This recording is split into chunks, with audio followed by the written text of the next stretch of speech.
You know how much I love the University of the Philippines, where the students are the best, the brightest, the bravest.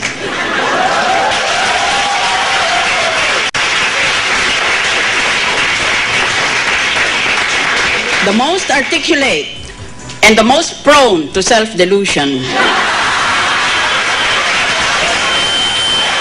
I got a message from my friends on Twitter. Para fair ang labanan, sa susunod, magpadala tayo ng interpreter sa Miss Universe.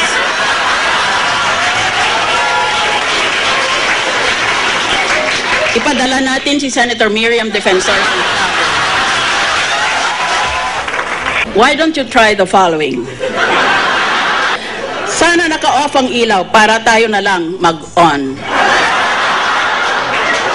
Nakalimutan ko ang pangalan mo eh. Pwede bang tawagin na lang kitang akin? Pag wala ka, ang buhay ko parang lapis na hindi pa natatasahan. Pointless. Pero may taray lines din ang senadora. Hindi ko sinasabing maganda ko. Ang sinasabi ko lang, pangit ka. When someone told me, ang ganda mo, I answered, sana ikaw rin.